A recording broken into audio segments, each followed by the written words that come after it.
Hey guys, it's Scott with scottieb cards, and in this video I want to discuss Paul Skenes rookie cards and why I am not touching them.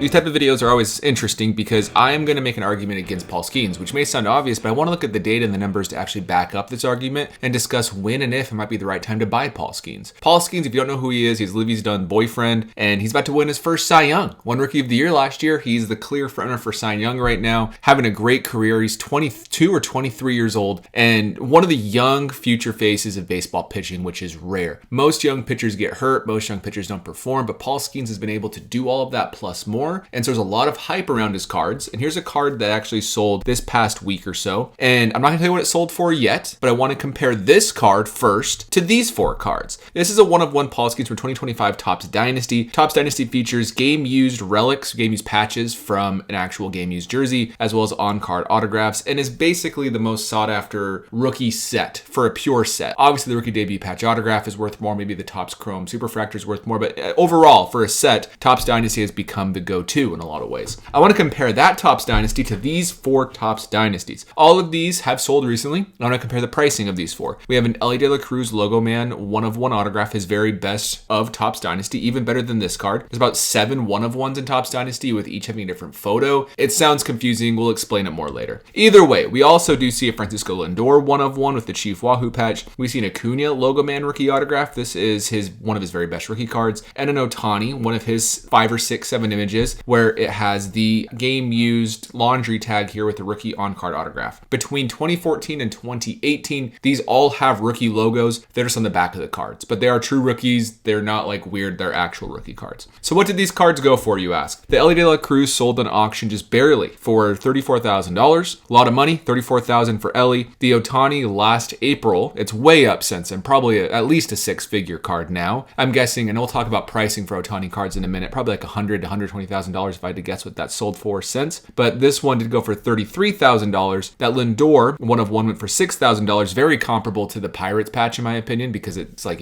part of the iconic mascot logo. And then the Acuna one-of-one just went for $69,000. What did that Paul Skenes go for, you ask? It went for $132,000 on Fanatics Collect Marketplace auction. Why? Why would that card go for more than all of these? That's the question I want to raise and discuss with you all. So let's just jump into this. I also want to look at a few more things. This Bobby Witt one-of-one. This is a one-of-one of Bobby Witt with a laundry tag. It features on-card autograph, rookie, all that good stuff. You can see over here, this is on the old school Facebook page where you have deal or no deal. You make an offer, the actual seller says deal or no deal.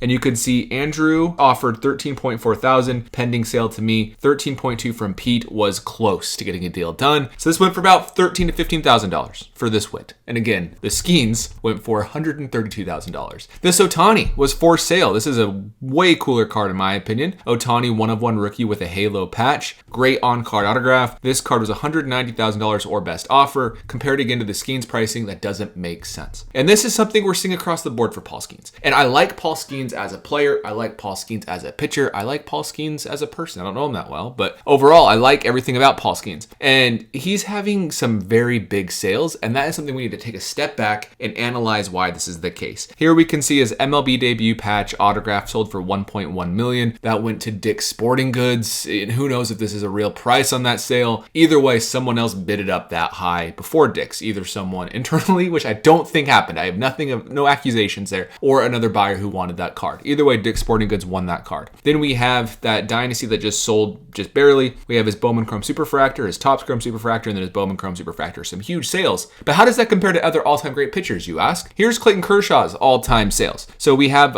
one card over $100,000 that sold, and then we have his MLB debut jersey. This was in spring training, albeit, but either way, the first time he ever pitched for the Dodgers, $66,000, and the next is $50,000, $20,000, $19,000. Compare that to Paul Skenes. Then we see Justin Verlander. His most expensive card was $26,000 ever. Then we have Max Scherzer. His most expensive card ever was $5,700. Then we have Chris Sale, who's also a Hall of Fame pitcher, who his highest sale was $4,000. Then we had Pedro Martinez, who is a true Hall of Famer, literally. He just had his first sale just barely over $10,000. $10,000. And other than that, like his own individual card was $6,000 was his next highest. We have Nolan Ryan. He only has a few cards this high, and Paul Skenes has a few cards at the same price range. Then we have Sandy Koufax. Koufax has a lot more. He has a lot more, but that's probably more so due to the set and how old the cards are, and it's all based off of condition and scarcity. So I wanted to just look at the breakdown of the sales here and discuss why this is happening. The one thing I'll note, to give Paul Skenes and his cards credit, there's a lot more one-on-ones now than there were for the other pitchers. And because there's more one-on-ones now, it's easier for these cards to go for an insane amount of money because they're one-of-ones and there's just a bigger variety of them. But the counter argument is there's so many one-of-ones that the one-of-ones that these players do have should be worth less. That's the counter argument there. Either way, we could see Clayton Kershaw has 18 $10,000 sales. We could see Pedro Martinez has one $10,000 sale. Randy Johnson has 0. Justin Verlander has 4.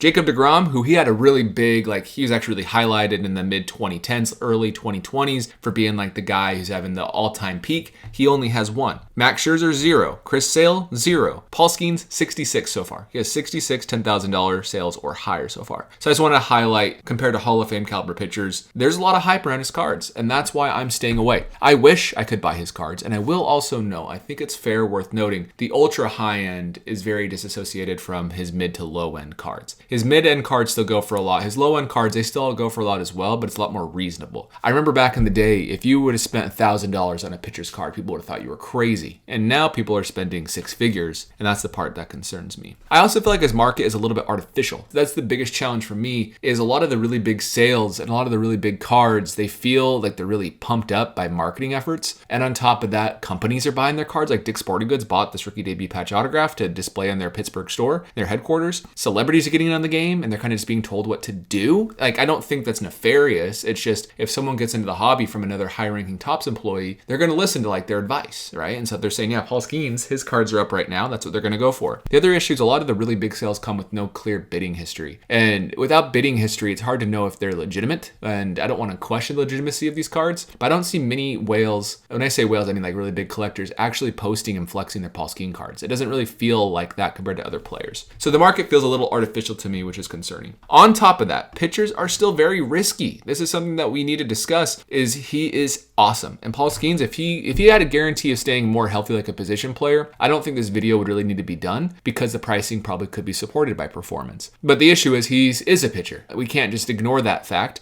And we can see that injuries for pitchers, this is just the UCL data, like UCL injuries overall. And you can compare like injuries in the IL versus Tommy John, but we can see that it's really increasing in regards to like velocity going up. The higher velocity, the more likely you're going to have injuries. And Paul Skenes throws some of the hardest pitches in Major League Baseball. So that's a really big issue. On top of that, pitchers, outside of just pure injury, they play every 5 days, and that has always hurt their collecting position in the hobby. And so it's hard to imagine a young pitcher has the ability to have the staying power to be as relevant as Paul Skenes is right now. And this is a bigger conversation around hype right now and buying rookie cards right now versus waiting and being patient, which is a tough challenge to do. On top of that, he does play for the Pirates. This is a challenge because playing for a bad team matters. Take it from me as a Rockies fan, we're a very bad team. And I think if we had someone like Derek Jeter have a career in Colorado, people would not respect Derek Jeter's career as much in Colorado, even if he had very similar numbers. Maybe a higher batting average even, because he plays in Colorado. The thing that matters is the team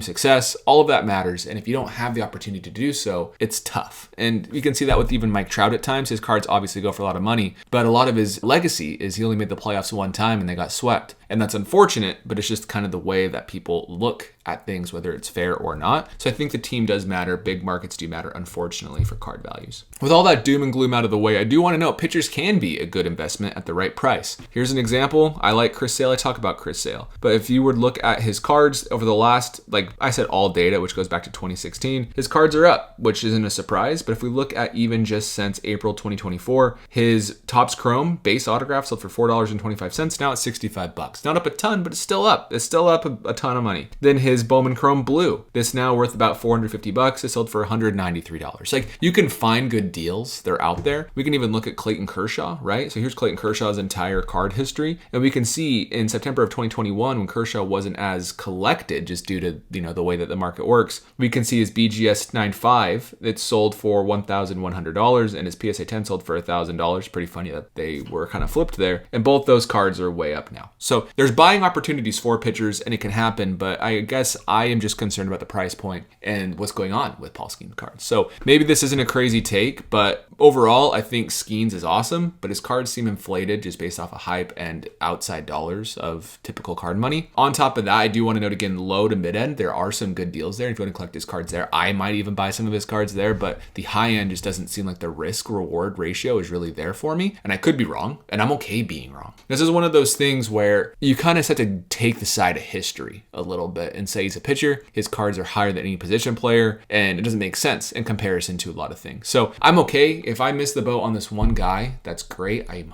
rooting for Paul Skenes to be good. I think it's good for baseball to have a Hall of Fame pitcher because it's not as clear now with Hall of Fame standards changing a little bit. So it'd be great if we had a workhorse like Paul Skenes in Major League Baseball. But overall, those are just my thoughts. I saw that crazy auction of the Dynasty card and I just thought, what are we doing? What are we doing? So I wanted to make a quick video. Let me know in the comments down below if you agree or disagree with my take. And other than that, I will see you in the next video.